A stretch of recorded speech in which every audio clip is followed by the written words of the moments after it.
Assalamualaikum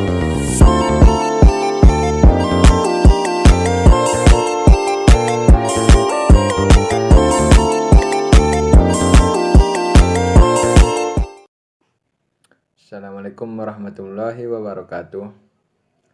Saya Ahmad Tasara Rahab dengan NIM 2521140 dari lokal PT IKA 6D.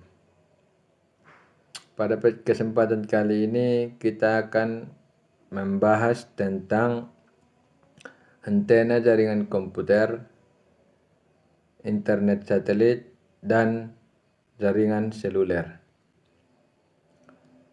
Baiklah, kita langsung saja masuk kepada materi yang pertama, yaitu antena jaringan komputer.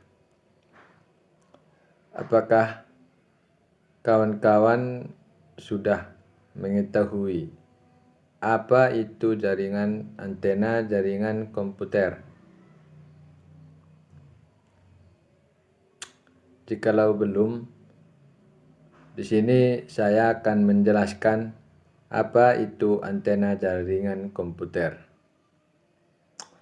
Antena dalam konteks jaringan komputer adalah sebuah perangkat yang digunakan untuk mengirim dan menerima sinyal elektromagnetik untuk komunikasi nirkabel.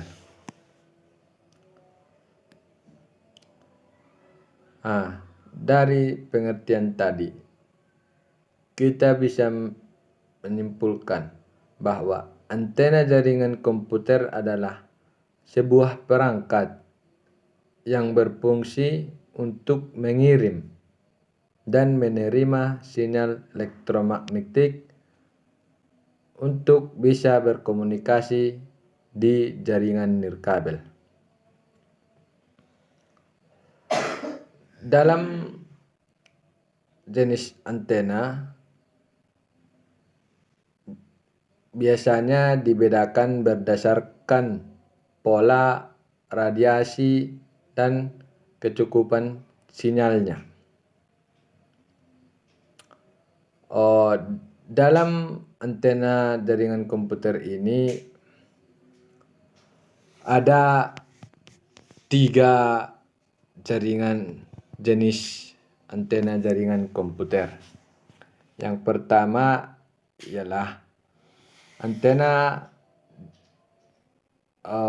omnidireksional. Antena ini berfungsi untuk memancarkan sinyal ke segala arah secara merata. Biasanya digunakan untuk aplikasi jaringan WiFi yang membutuhkan jaringan luas dalam ke semua arah, seperti di dalam ruangan dan atau rumah. Jenis yang kedua ialah antena direksional. Antena ini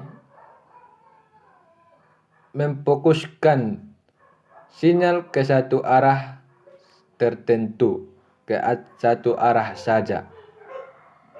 Jenis antena ini termasuk antena panel atau parabola.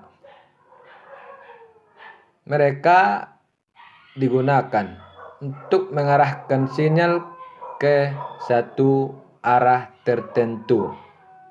Misalnya Gedung Maroko, kita ingin menyambungkan sebuah jaringan dari Gedung Maroko ke gedung laboratorium. Jadi kita bisa memanfaatkan fungsi dari antena direksional ini untuk menghubungkan jaringan dari Gedung Maroko ke gedung lab. Selanjutnya ialah antena sektoral. Antena ini juga memancarkan sinyal dalam sektor tertentu, misalnya 60 atau 90 derajat. Antena ini biasanya digunakan pada menara seluler dan titik aksesnya berada di luar ruangan untuk memberikan cakupan area yang luas. Antena digunakan dalam berbagai aplikasi jaringan komputer seperti Wi-Fi. Antena pada router dan perangkat klien seperti maksudnya perangkat klien ini seperti laptop dan PC, ponsel atau smartphone. Itu memungkinkan perangkat tersebut terkoneksi ke dalam jaringan nirkabel. Yang kedua ialah point to point. Antena direksional digunakan untuk menghubungkan dua lokasi yang berjauhan. Sama seperti tadi dari gedung Maroko ke ingin menghubungkan jaringan gedung Maroko ke gedung laboratorium. Selanjutnya cellular network. Antena pada menara seluler menyediakan koneksi internet dan telepon untuk perangkat seluler. Instalasi dan penempatan antena ini sangat penting untuk dapat performa yang optimal. Penempatan dari antena ini ialah indoor dan outdoor. Antena indoor maksudnya ialah antena dalam ruangan. Biasanya antena dalam ruangan ini ialah omnidireksional. Sementara antena outdoor atau antena luar ruangan bisa juga omnidireksional atau direktio, tergantung pada kebutuhan cakupannya. Selanjutnya high end optrons, penempatan yang lebih tinggi dan minim hambatan. Maksudnya seperti menara tower itu tinggi. Antenanya paling atas dibuat orang itu supaya tidak ada hambatan seperti tembok atau bangunan untuk meningkatkan kualitas dari sinyal tersebut. Penggunaan antena diatur oleh regulasi yang berbeda di setiap negara, termasuk batasan daya pancar dan frekuensi yang digunakan. Sekarang ini standar jaringan nirkabel seperti IEEE 802.11 menetapkan spesifikasi teknis yang harus dipenuhi.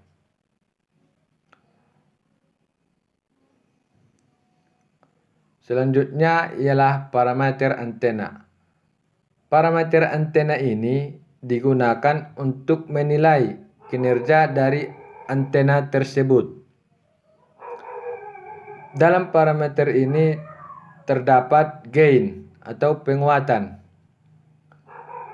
Ini berfungsi untuk menunjukkan seberapa banyak daya yang dapat dipancarkan atau diterima oleh antena dalam arah tertentu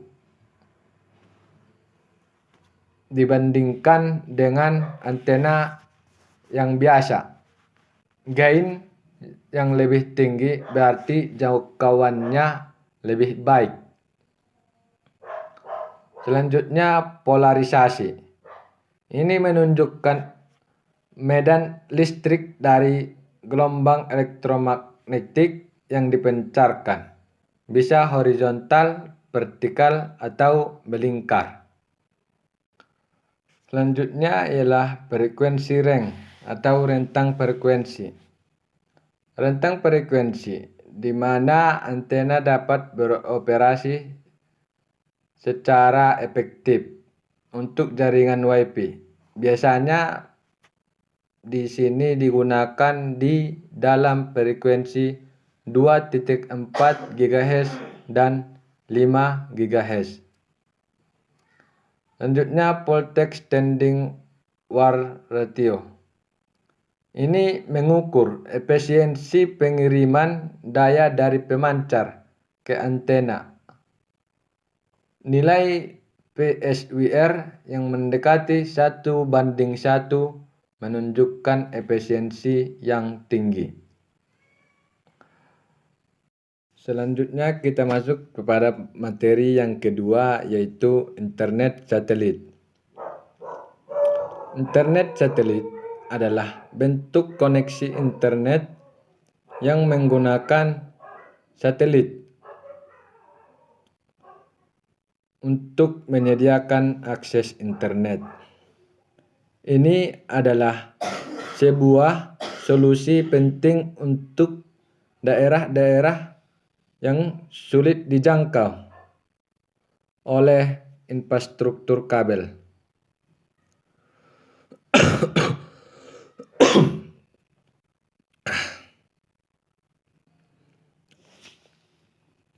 Dalam internet satelit ini ada beberapa komponen utama.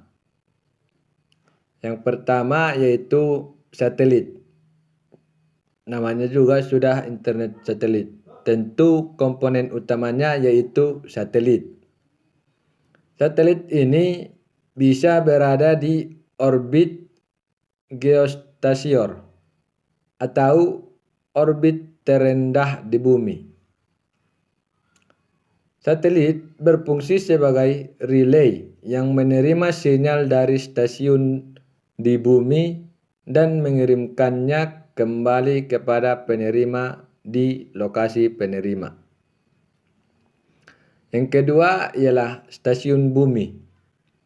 Ini adalah komponen pusat kontrol dan komunikasi yang mengolah lalu lintas data antara internet publik dan satelit.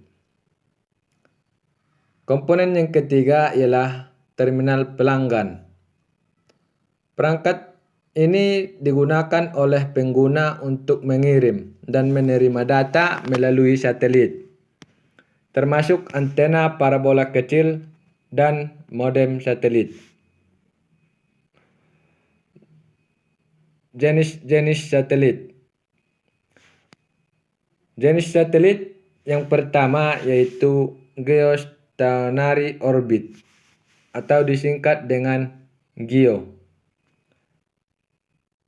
Jenis ini berada pada ketinggian sekitar 35.000 km di atas bumi. Mengorbit bumi dengan kecepatan yang sama dengan rotasi bumi, sehingga tampak stasioner di langit. Kelebihan dari GEO ini ialah cakupannya luas dan kekurangannya ialah latensinya tinggi, sekitar 5.000 atau lebih. Jenis yang kedua ialah LEO, Low Earth Orbit. Satelit ini berada pada ketinggian antara 500 km hingga 2.000 km. Kelebihan dari satelit ini ialah latensinya rendah atau kecepatannya rendah, hanya berkisar dari 20 sampai 40 ms. Kekurangannya membutuhkan konstelasi yang banyak, satelit untuk cakupan berkelanjutan. Proses dari kinerja internet satelit ini ialah pengiriman data dari pengguna ke satelit. Data dikirim dari terminal pelanggan ke satelit melalui uplink. Dan pengiriman data dari satelit ke stasiun bumi saat menerima data dan memancarkannya ke stasiun bumi melalui downlink. Dalam pengolahan data di stasiun bumi, data diterima, diproses, dan diteruskan ke internet publik. Data dari internet publik dikirim kembali ke pengguna melalui jalur yang sama dalam arah yang sebaliknya. Kelebihan dalam menggunakan satelit ini yang pertama ialah cakupannya global. Kelebihan yang pertama ini, dia bisa mencapai daerah terpencil atau sulit dijangkau yang tidak dilayani oleh kabel jaringan seluler. Kelebihan yang kedua ialah mobilitasnya. Satelit ideal untuk kapal, pesawat, dan lokasi sementara. Mobilitas ini bisa kita contohkan di dalam perang Ukraina melawan Rusia. Mereka menggunakan internet satelit untuk mencek musuh dari satelit. Kekurangan, setiap ada kelebihan mesti harus ada kekurangan. Di sini kekurangan dari satelit ialah latensi, khususnya pada satelit geo, menyebabkan penundaan yang lebih lama, tidak ideal untuk aplikasi real time seperti game. Yang kedua ialah biayanya. Biayanya cenderung lebih mahal dibandingkan dengan internet lainnya. Selanjutnya ialah kapasitas terbatas. Bandwidth-nya ini terbatas dibandingkan dengan jaringan fiber atau kabel. Selanjutnya kita masuk kepada materi yang kedua, yaitu internet satelit. Internet satelit adalah bentuk koneksi internet yang menggunakan satelit untuk menyediakan akses internet.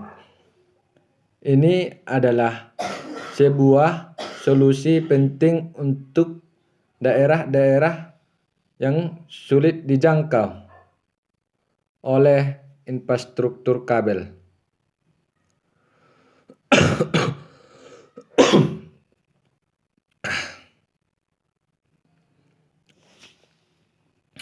Dalam internet satelit ini ada beberapa komponen utama.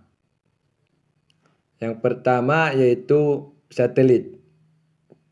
Namanya juga sudah internet satelit. Tentu komponen utamanya yaitu satelit.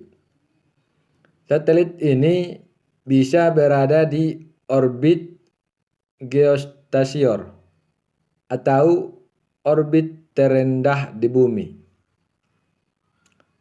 Satelit berfungsi sebagai relay yang menerima sinyal dari stasiun di bumi dan mengirimkannya kembali kepada penerima di lokasi penerima. Yang kedua ialah stasiun bumi.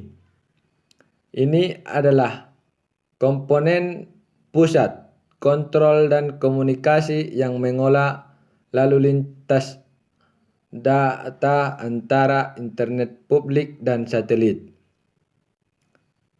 Komponen yang ketiga ialah terminal pelanggan.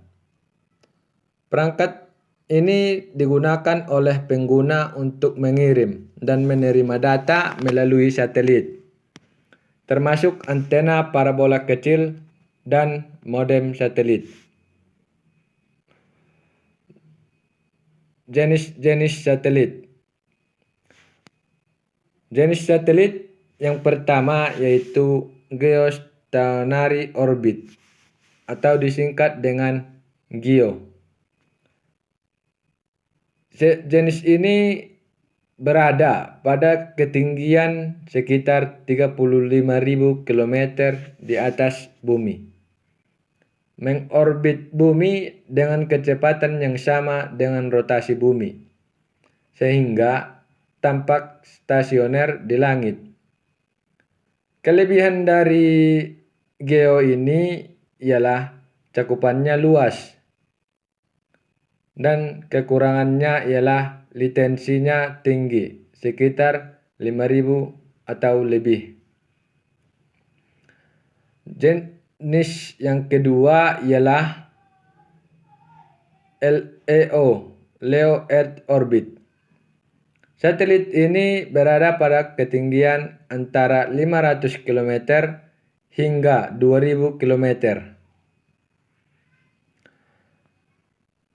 Kelebihan dari satelit ini ialah latensinya rendah atau kecepatannya rendah, hanya berkisar dari 20 sampai 40 ms. Kekurangannya membutuhkan konstelasi yang banyak satelit untuk cakupan berkelanjutan. Proses dari kinerja internet satelit ini ialah pengiriman data dari pengguna ke satelit. Data dikirim dari terminal pelanggan ke satelit melalui uplink, dan pengiriman data dari satelit ke stasiun bumi saat menerima data dan memancarkannya ke stasiun bumi melalui downlink. Dalam pengolahan data di stasiun bumi, data diterima, diproses, dan diteruskan ke internet publik. Data dari internet publik dikirim kembali ke pengguna melalui jalur yang sama dalam arah yang sebaliknya. Kelebihan dalam menggunakan satelit ini yang pertama ialah cakupannya global. Kelebihan yang pertama ini, dia bisa mencapai daerah terpencil atau sulit dijangkau yang tidak dilayani oleh kabel jaringan seluler. Kelebihan yang kedua ialah mobilitasnya. Satelit ideal untuk kapal, pesawat, dan lokasi sementara. Mobilitas ini bisa kita contohkan di dalam perang Ukraina melawan Rusia. Mereka menggunakan internet satelit untuk mencek musuh dari satelit. Kekurangan, setiap ada kelebihan mesti harus ada kekurangan.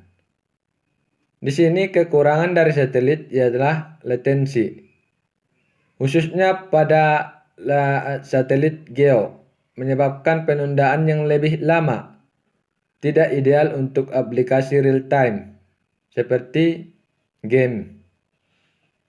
Yang kedua ialah biayanya. Biayanya cenderung lebih mahal dibandingkan dengan internet lainnya. Selanjutnya ialah kapasitas terbatas. Bandwidth-nya ini terbatas dibandingkan dengan jaringan fiber atau kabel. Selanjutnya ialah penyedia layanan internet satelit. Ada beberapa penyedia layanan internet satelit yang terkenal, yaitu yang pertama HughesNet. Ini menyediakan layanan di Amerika Serikat dan beberapa wilayah lain. Layanan ini menggunakan satelit geo. Yang kedua ialah Viasat. Layanan ini menawarkan di berbagai negara dengan fokus pada cakupan luas dan kecepatan tinggi. Selanjutnya ialah layanan Starlink yang punya Mamang Leon. Starlink menggunakan konstelasi Leo untuk menyediakan internet berkecepatan tinggi dan latensi rendah, terutama di daerah terpencil dan kurang terlayani dalam akses jaringan internet. Selanjutnya ialah OneWeb. Fokus pada konstelasi Leo untuk cakupan global, termasuk daerah terpencil.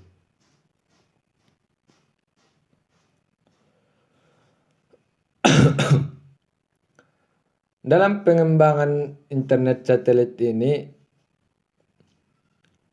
kita bisa melihat teknologi yang berkelanjutan dan meningkatkan kinerja dari internet satelit ini. Di sini contohnya Leo Constellations seperti Starlink dan OneWeb yang berfokus pada mengurangi latensi dan meningkatkan kecepatan.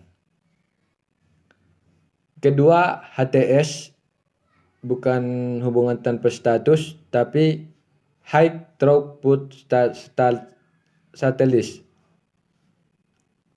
Meningkatkan kapasitas data melalui penggunaan spot beams, memungkinkan bandwidth-nya yang lebih tinggi.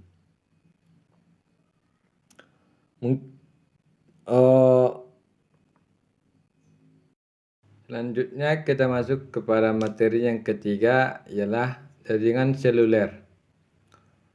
Jaringan seluler adalah sistem telekom nirkabel yang menggunakan menara radio untuk menyediakan layanan komunikasi data dan suara kepada perangkat seluler seperti ponsel, tablet, PC, dan lain-lain. Dalam jaringan seluler ada komponen utamanya. Yang pertama yaitu jaringan seluler. Jaringan seluler terdiri dari beberapa komponen utama yang bekerja sama untuk menyediakan layanan komunikasi. Yang pertama yaitu BTS, Base Transfer Station, menara seluler yang menghubungkan perangkat pengguna dengan jaringan seluler. BTS mengirim dan menerima sinyal radio dari perangkat seluler.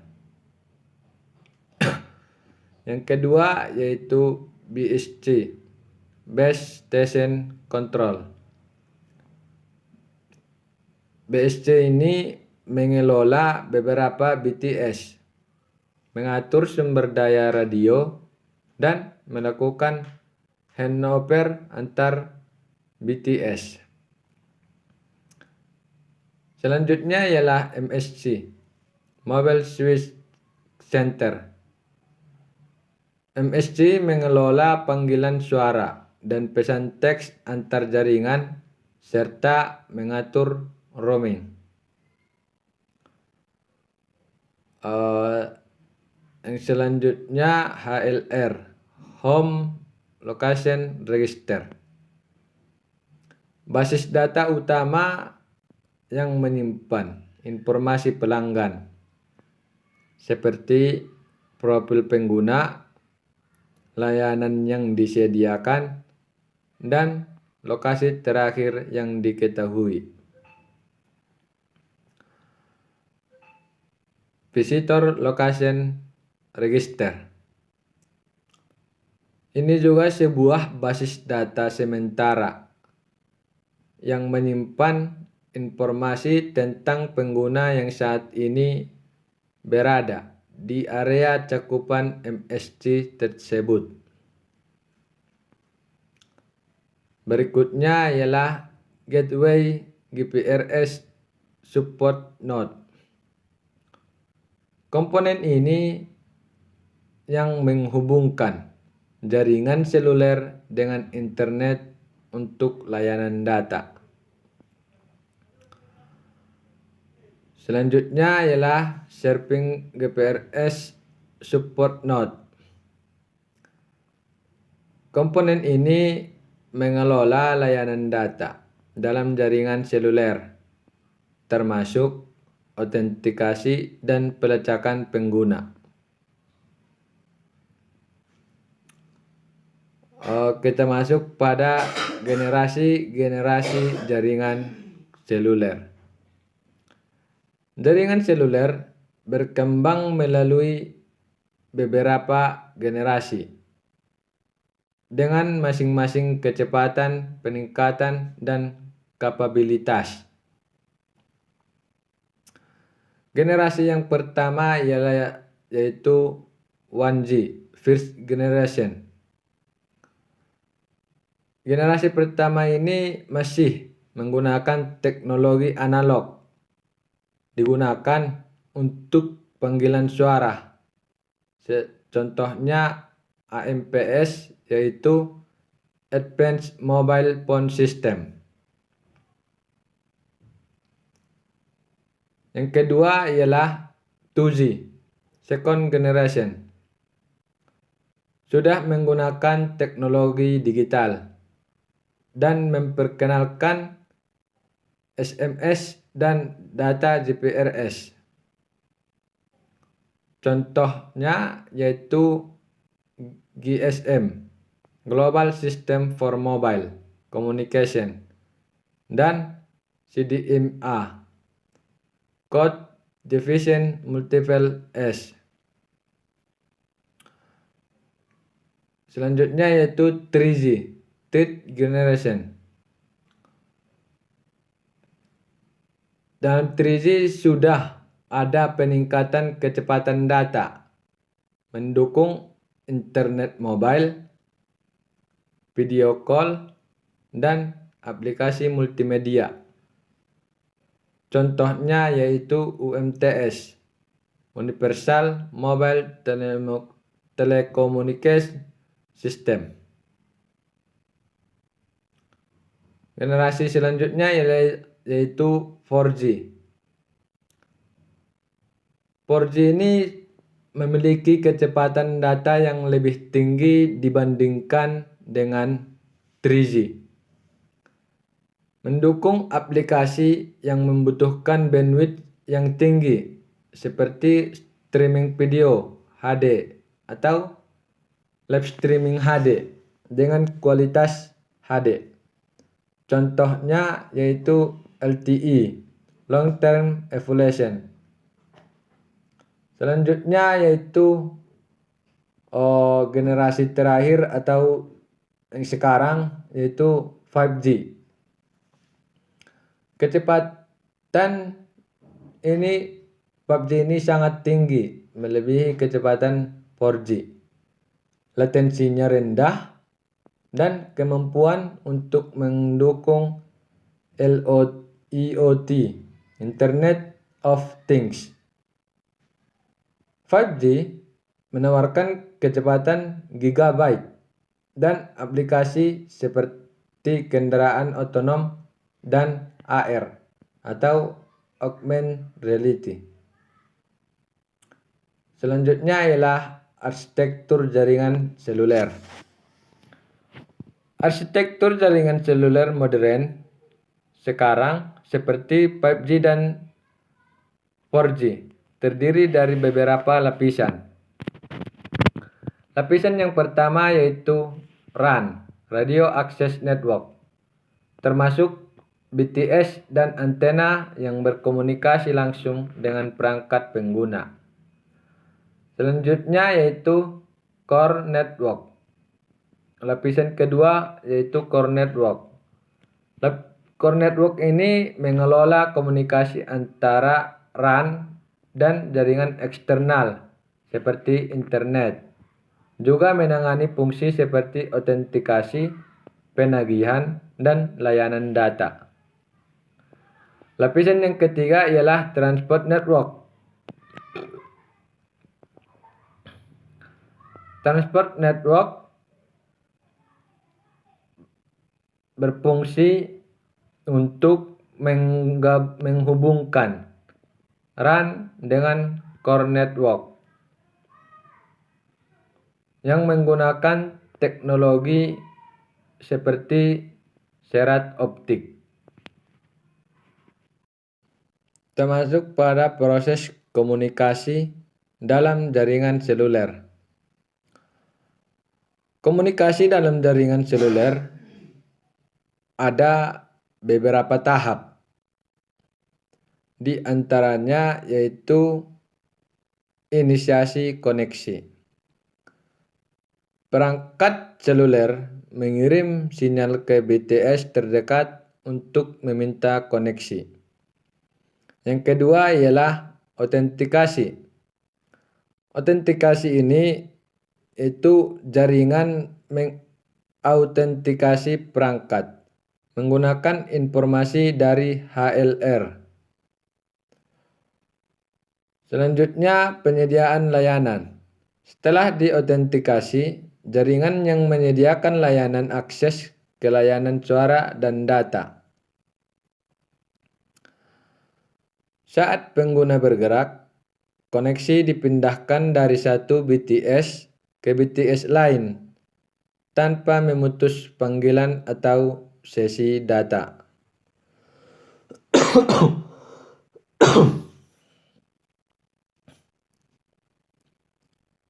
Selanjutnya ialah teknologi terkait.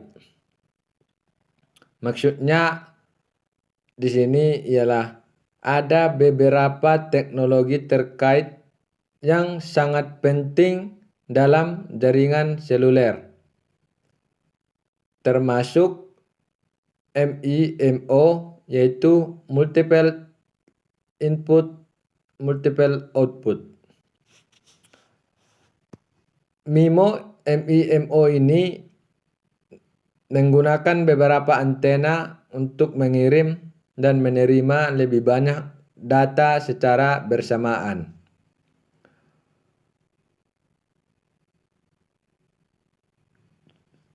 Yang kedua ialah carrier aggregation.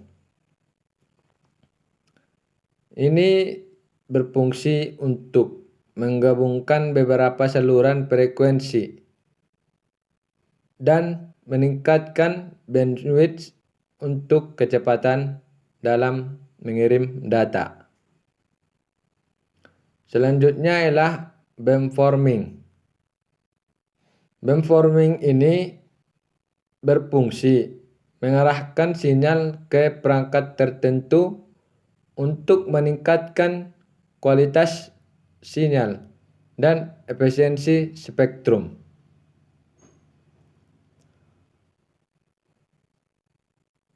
Selanjutnya yaitu aplikasi-aplikasi jaringan seluler. Jaringan seluler secara umum digunakan untuk berbagai aplikasi. Yang pertama yaitu panggilan suara dan SMS. Layanan dasar yang sangat populer dari aplikasi jaringan seluler ini. Yang kedua ialah internet mobile. Internet mobile ini meliputi browsing web, streaming video, live, media sosial, dan aplikasi internet lainnya. Aplikasi selanjutnya yaitu IoT. IoT mencakup koneksi perangkat seperti sensor, smart home device, dan kendaraan otonom. Selanjutnya yaitu layanan darurat. Layanan darurat ini ialah komunikasi cepat dan untuk layanan darurat dan bencana. Dalam jaringan seluler terdapat keamanan yang sangat penting dari jaringan seluler tersebut. Keamanannya mencakup enkripsi, yaitu mengamankan data yang dikirim melalui jaringan. Yang kedua, autentikasi, memastikan hanya perangkat dan pengguna yang sah yang bisa mengakses jaringan. Selanjutnya yaitu firewall dan IDS atau IPS yang berguna untuk melindungi jaringan dari serangan cyber dan intrusi atau pihak yang tidak bertanggung jawab. Mungkin cukup sekian yang dapat saya sampaikan pada kesempatan kali ini. Apabila ada kata yang salah atau yang kurang enak, saya mohon maaf. Allahumma fiq ila qawamit thoriq. Assalamualaikum warahmatullahi wabarakatuh.